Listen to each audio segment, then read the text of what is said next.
This presentation looks at social network theory. In particular, we'll talk about some definitions of some terms, and we'll also look at how this fits within social media.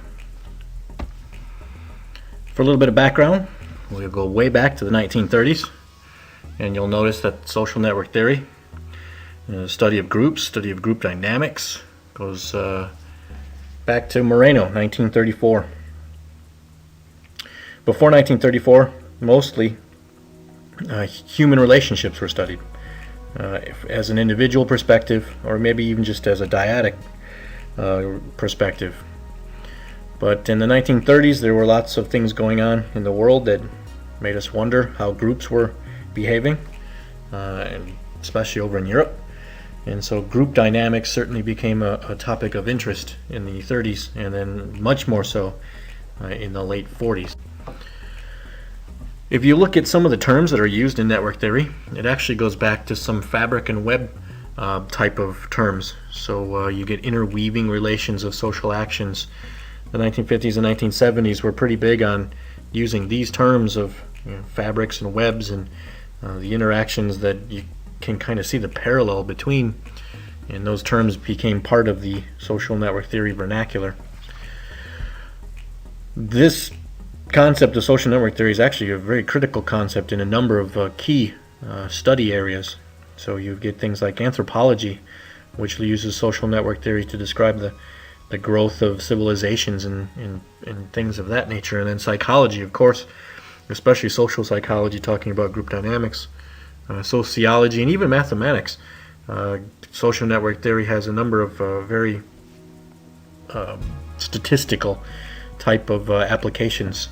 And so mathematics plays a prominent role as well. From a business perspective, social network theory is a prominent component of management, where we look at how groups work together, how managers deal with groups, how employees find positions, and then of course now marketing. Social network theory is a big part of marketing, even before the social media sites blossomed. Social network theory is being studied in marketing. We go back to 1967, where Milgram did a what was called small world method. He looked at he tried to trace how many interactions are necessary for in this case a letter to go from one individual to a specific individual, and his theory was that it really won't take that many times. And so he devised a experimental technique. He took a bunch of letters that were all addressed to a stockbroker in Sharon, Massachusetts, and he gave them to a few hundred randomly selected people, just people that were selected at random between Omaha, Nebraska, and Massachusetts itself. So he planted these 100-some letters geographically across that area. He gave them rules. He said, you can only give this letter to somebody you know on a first name basis. It can't be somebody who's a Mr. or Mrs. You have to know them on a first name basis. If you happen to know the stockbroker, you can hand it right to him. But if you don't, then you've got to hand it to somebody who you think might know the stockbroker. He asked, how many steps do you think it'll take to get to the stockbroker? And people said hundreds. There's no way you're going to get this letter to this particular stockbroker just by who I know. And after those 100 letters were handed out and then actually made it to the stockbroker, and the number of steps were counted, the result was actually more like 6. So there were some 4s, some 5s, some 6s, some 7s maybe. And so this concept of 6 degrees of separation, that any two humans on the planet are actually connected to one another or have some kind of connecting point by 6 iterations, was born. So you pick anybody, and you know somebody who knows someone within 6 steps of that, who actually knows the person that you've selected. The power of connections, or the reach of your network, increases exponentially as you develop contacts. So if you develop one contact, that's not just one growth of your network. It's a significantly larger number of that, because they know a bunch of people as well.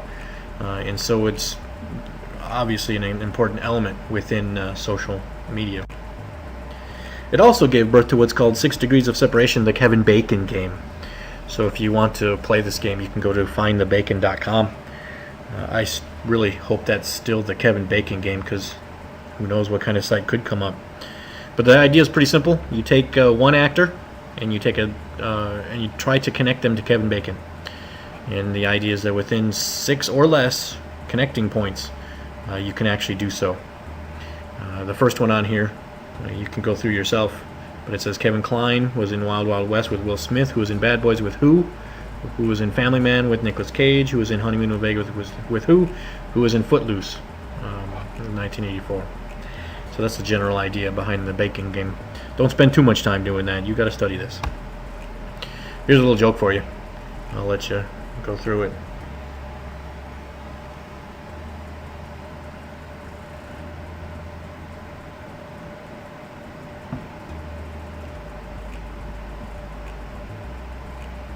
Good old Kevin Bacon. We're going to look at now some of the definitions within social network theory. There are a lot. I will be focusing in on a specific number of very important definitions. So first one, what's a social network? A social network is a social structure made up of nodes which are tied together by interdependency. That's lovely, but there are words in here we haven't defined yet, so let's do that. First, a network. A network is any interconnected system. You were first exposed to that in this class when we talked about the history of the internet. And of course, those very first 4 nodes that were put together by ARPANET, that was a network. It was an interconnected system of computers, or IMPs in this case. So a network is any interconnected system whatsoever. That's a very broad term. In this case, it deals with those made up of nodes connected to other individuals by other entities by interdependency. Well, what's a node? It's not saying the word nose by closing your fingers over it. That's node. No, that's nose. A node is an individual actor within a network. So when you look at the network that's diagrammed on the left there, a node is any one of those individual, in this case, individuals. We could draw the exact same chart and use companies that deal with one another, that have deals with one another. We could do it with any number of any social structures. Ties. It says nodes which are tied by interdependency. Well, what's a tie? Again, it's more than just the fabric that a guy puts around his neck. A tie in this case is any connection point within a network. So in the diagram on the left, you see all those lines that are connecting people. Those lines are ties. It's the connecting point between 2 nodes. Ties exist because of the next concept, interdependency. Interdependency is some mutually dependent relationship between those 2 entities. So in the diagram on the left, you've got the woman on the bottom left is connected to this guy up to about 2 o'clock past her. Well, why are they connected? The chart doesn't tell us, but there's some reason why the 2 of them have interactions, mutually dependent interactions in this case. Social networks are studied in 2 main levels. There's egocentric, where you focus on a single node and you look at their relationship to others within the network. And then there's the whole network, which considers all of the nodes, how they know each other, how information passes through this network. Maybe you're looking at resources and you want to see how money or product goes from one node to another and finally reaches a 5th node. That's whole network. That's looking at the entire network, whereas egocentric takes a look at one and then what's their point or what's their purpose within this network. All right, so let's define node. A node, again, is an individual actor, and in this case, actor is a very broad term within a network. Nodes can be discrete individuals. So it can be an individual like that's Stanley Milgram, who did the small network, the small world studies. Good-looking guy, isn't he?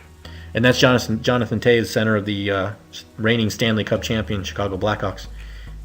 And that finger pointing at you means you. You are a discrete individual who is a node in many different networks. So individuals, of course, can be nodes, and that chart we saw before actually demonstrated that. But so can companies. A company like Coca-Cola is a node within a network. Coca-Cola purchases product from other companies in order to make their product, and so that's a network, a supply network. Coca-Cola then distributes its product to a very large number of retailers and other places. That's also a network. That's a distribution network. So Coca-Cola is a node. It's a corporate unit, but it's a node. So is Northern Kentucky University. Lots of relationships with lots of different partners and does deals. That's a corporate unit node. In addition, collective social units can be nodes. So student groups, any student groups like the NKU hockey team is a node. They have connections with other elements within the university. They have connections with the administration. They have connections with the student government. They have connections with a lot of different elements within the university itself. And then outside the university structure, something like a breast cancer run has, as a social structure, has connecting points with other entities. Maybe they've got a deal with a t-shirt manufacturer that makes the t-shirts that they use, or the banner that you see there was made by a certain company. That's part of a network. So again, discrete individuals, corporate units, or social units can all be nodes in a network. And in fact, you can mix them. You can have a discrete individual, corporate units, and collective social units all in the exact same network if you wanted to study a very specific type of entity. But that's not normal, but it can be done.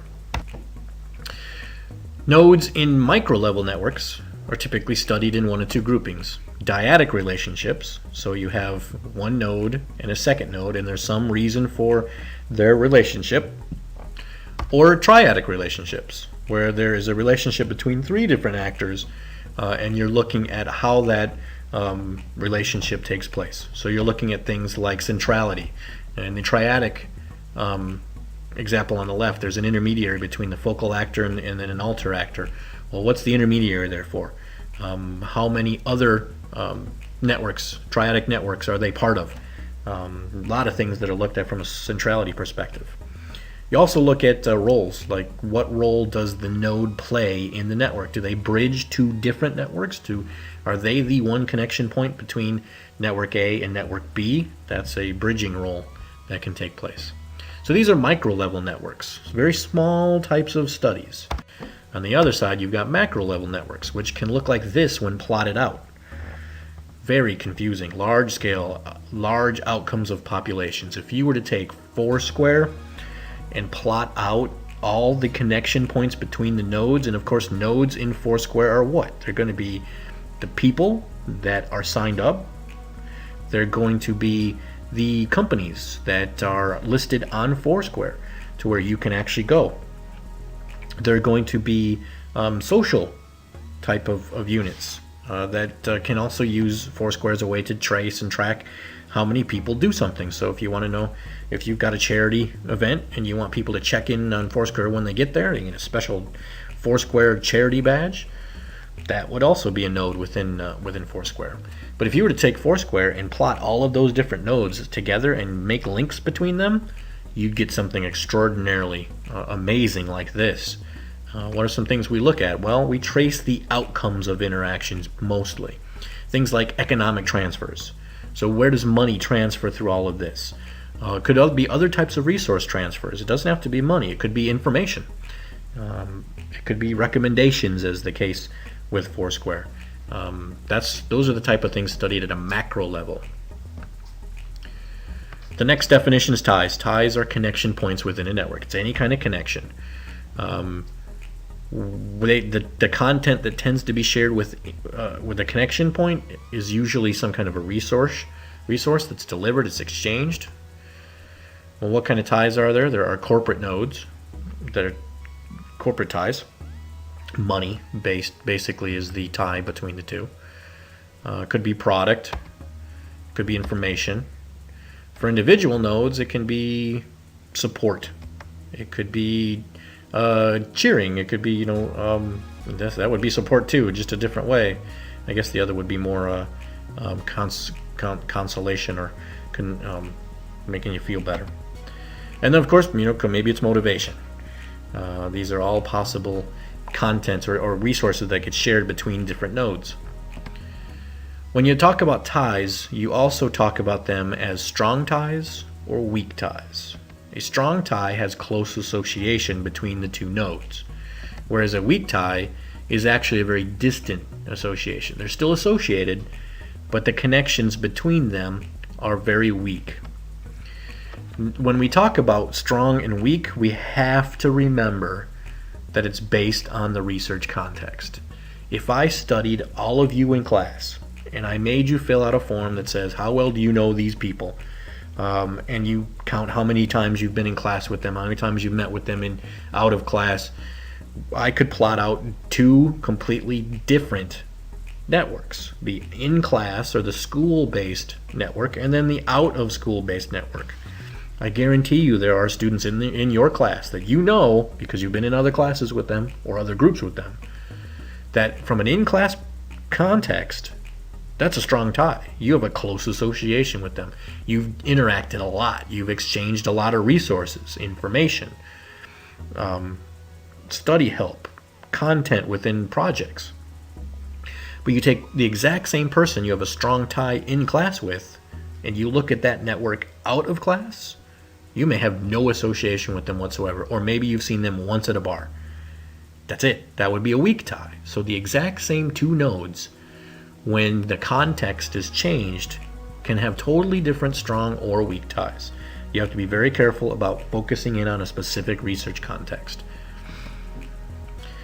What makes a strong tie? What makes a weak tie? So if we look at these listing here, if those things exist, it's a strong tie. If they're lacking, then clearly it's a weak tie. So a strong tie is, one thing is a duration of connection. Granovetter, 1973, came up with these 4 things that help determine the strength of a tie. Duration of the connection. How long do you know somebody? And I'm using people as the nodes because it's easier for you to understand, but always remember that businesses can be nodes as well, so can social groups. So how long have 2 businesses had a business relationship? 2 months? 25 years? How long have you known somebody? 2 days? 25 years? That's probably too much for you. 2 days? 15 years?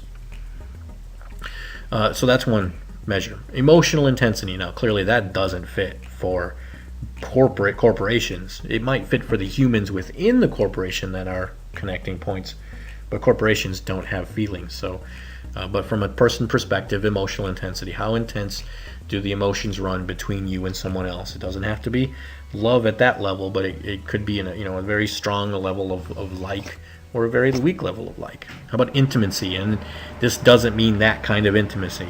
This means mutual confiding. Is the information that you share with somebody else intimate? Is it private? And do they share it with you? If you have a friend that you tell all your secrets to, but they don't say anything to you, that's not mutual confiding. That's just unidirectional confiding. 2 businesses. Maybe one business shares its corporate secrets with another so that they can make product for them. That would be mutual confiding. The more confiding there is, the stronger the tie. And then reciprocal services. Does one node do something for the other, and do they do something for back?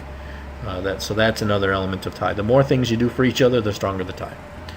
And finally, Wellman, 1990, added emotional support. It's that picture I showed you a minute ago with the hugging.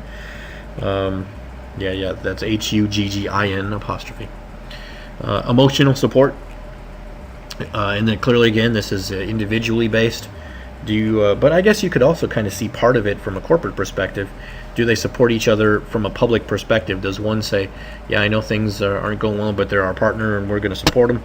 Kind of like when Martha Stewart got thrown in jail for insider trading, Kmart stepped up and said, look, we're not severing our ties with her. She's still a partner of ours. We're going to support her. And that's mostly because she supported them when they went to bankruptcy. But that's similar, I think, to emotional support between 2 humans. As close as you're going to get for a business. Let's also look at tie strength, and this is really much more applicable to social media.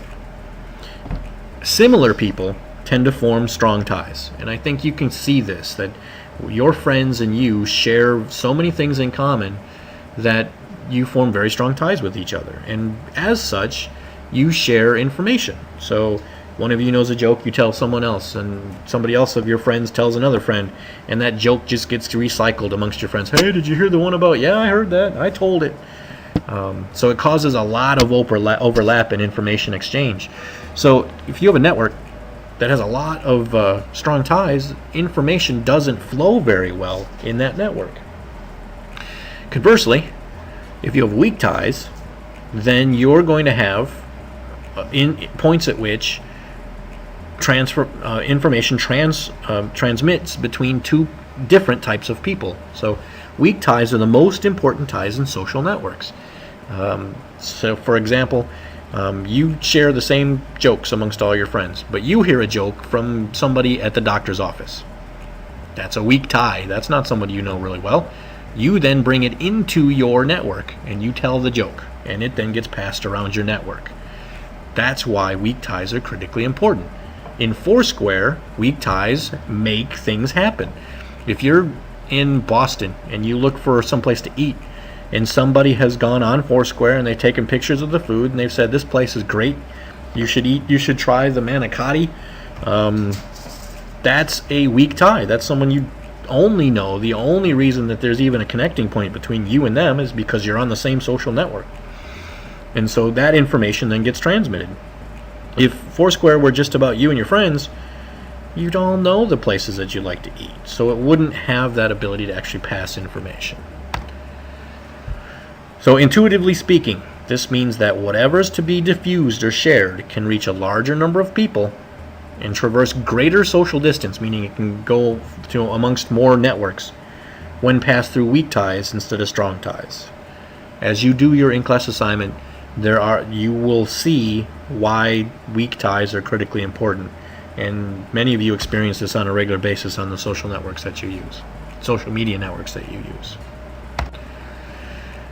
Now let's talk about directions. There are two main types of directional ties. There are directed or asymmetrical ties, which means that content in this tie flows in one direction. That only that one way. So one node provides content to another node. Doesn't come back. The opposite is a reciprocal tie or a symmetrical tie. In this case, node 1 passes content to node 2. Node 2 passes content back to node 1. So in the first one, that's the example of in Foursquare where you go on and they've given a tip to you and you use it. That's content going one way. They've sent you information that's beneficial to you. Congratulations, that's great. A reciprocal tie goes both ways. So in Foursquare, they also have the rankings to where you have points. So you look at the number of points you have, you look at other people, you then go more places so that you can increase your point value. They see that you've got more points, they go to more places to try to top you. Content flowing both directions in that case. Again, the direction of content flow is based totally on research context. Maybe in class, you borrowed somebody's notes. That's it. The only time you've ever had any interaction with them is borrowing their notes one time. That's a directed tie, one direction. But you go out and you hang out a lot. You go out on the weekends and you party all the time. That's reciprocal. And it's also a strong versus a weak tie. In that case, content goes both directions. You could even do this. In our class, you borrowed their notes once. In a second class, you're in a group together and you have to share content and you both work together on the project. Directed in one setting, reciprocal in another. So if you look at the chart that I've drawn on here, you see nodes, the blue dots, with connecting points which are ties, the black lines.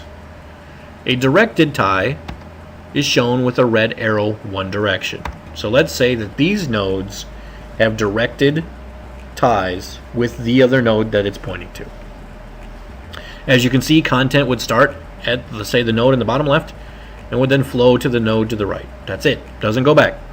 But a reciprocal tie looks like this. It's a blue arrow in this case with two heads. So it demonstrates that content goes both directions between these nodes.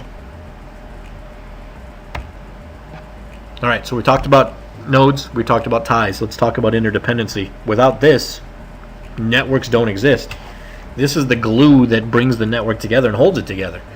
An interdependency is the reason why there's a relationship between the nodes. It's the reason why the tie actually exists. Some examples. Kinship.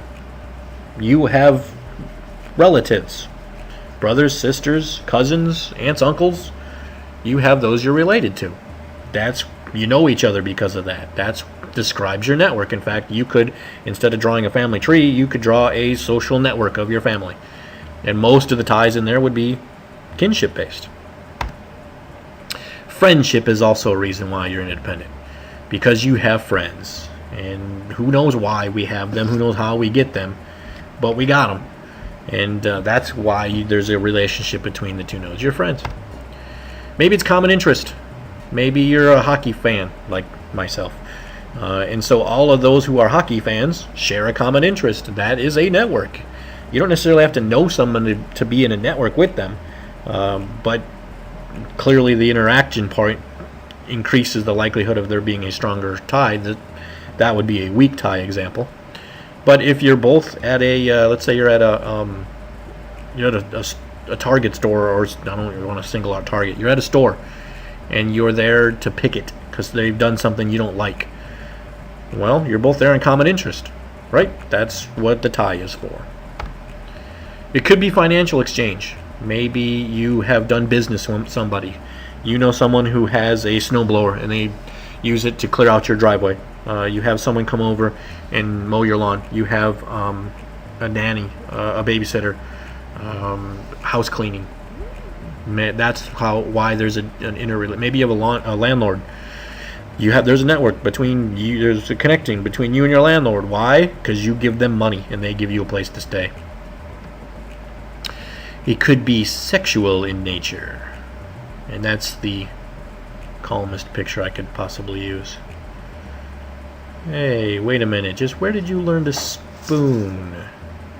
So, clearly if there's a sexual relationship, that's a reason for a tie between the two, that's for sure. A common interest assumes liking, I guess, to some extent, but you can also have disliking as a reason for a network. So maybe you share a hatred for a college team. You share a hatred for a professional team. In this case, it shows a hatred for an operating system. I just as easily could have used a picture of an apple peeing on an Android, though I guess apples don't really pee. No, whatever. There are a whole bunch of other reasons. Maybe it's belief. So you share a common belief. It could be religious in nature, it could be scientific in nature. You share common knowledge. So you've gone to law school and someone else has gone to law school. Could be a different law school. Maybe it's prestige. Maybe you're all part of a Hall of Fame. You're part of, a record. Maybe at high school you were on the track team and you're still in the record books there. Well, so are there other people there. You share the relationship for that. More network terminology. This one is social capital. Social capital refers to the value of the social relationship. So it's an issue of what does cooperation and confidence actually give you. It's not really a way to monetize the relationship, but it is certainly a way to give value from it. So fraternities and sororities utilize social capital as a way to increase their membership. Basically saying, look, all of these people have been in our fraternity or sorority before. You have access to them when you get out for jobs. Utilizing the network and the value created in that network. And you can also see the value from a social capital perspective when you've gotten jobs before. I got a job once at NIU Athletics because my mom knew someone who worked there. Sold her Avon, and because of that tie, that relationship, she recommended me, and I got a job there. So you can see there's the value in that actual relationship. Maybe from a friend perspective, you're trying to figure out where to go eat, and so you hop on Foursquare and you look at your friends and you see where they've gone and see maybe some of the places they are. Maybe they're mayors, maybe they're places they've been frequently. maybe the places they just recently were, and you see one of them, you're like, hey, yeah, I'm going to try that place. They go there a couple times. I want to see how it is. That's social capital. That's the value with the relationships. And as we look at Foursquare in general, I think that's pretty obvious that that's the main social capital, right? There's value in those tips. There's value in those reviews and the repeat visits to places. There's value in the badges that people can earn.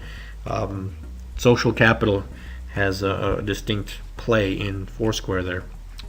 Another one, structural holes. Ronald Burt was the guy to coin the phrase structural holes in his study. And basically what he's suggesting is that, there's a whole bunch of networks out there. Some of those networks never touch each other. There's no connecting points between them whatsoever. And if that's the case, there's a hole. There is something missing, right? There's a network right there. There's a network here. These two networks could benefit each other by being together, but they're not. All it takes is a specific individual to fill that structural hole. Maybe it's a person. So maybe you've got a bunch of friends, and then you know this other group. So you have a bunch of high school friends, you have a bunch of college friends. You're like, oh, we'd have a blast together. And so you invite all of them to a party together. Don't do that. That's probably not a good idea. But still, let's say you do that. You have just filled the structural hole. You brought these two networks together, and you're actually bridging these two networks. So structural holes is another term within social network theory, called a broker or a bridge, the one that brings the two networks together. Clearly this is much more important when you look at it from a corporate perspective. So you've got two companies that if they were to get together to do business, they could really benefit from it. And so a third party, maybe it's a person, maybe it's a consultant, maybe it's an employee with one of those firms, has the idea to bring these two networks together. So like for the hockey example, maybe the Cyclones would really benefit from a relationship with the Children's Hospital, and so they hire a consultant to tell them some business opportunities. The consultant says, why don't you work with the Children's Hospital? They would be a broker. That would be a third-party business bringing these two networks together. Instead, maybe some fan goes up to one of the executives and says, you know what, my son was just recently at the Children's Hospital. You guys would really benefit from a relationship with them. That's an individual bringing two networks together, or the person that would then make the contact could also be the broker and the bridge. But a structural hole, there's value in those holes. Finally, and I've shortened this presentation for you, another term that's I think important to know is a sociogram. Throughout this presentation I've used sociograms to show you what a network looks like. A sociogram is a graphic representation of a network of networked relationships. And so on the bottom right you see 1, 2, 3 different networks and the connecting points between them. The one on the left is also that exact same network, just utilizing a different visualization. I think the one on the right is easier to make sense of. You have a mother and a father with a sister, and then on the bottom right you've got friends and social workers. On the left you've got other sisters and brothers and half brothers, and so there's the connecting points between these various, in this case, social worked network. And you can see those by looking at what's called a sociogram. There are plenty of software that can do it. Crackplot is one. Careful how you say that. It's one of the software packages that can actually show you a visualization of your network. In Facebook, there's actually an app I think that's gone around at some point in time that will show you a sociogram of your friends. See if they have any connections with each other.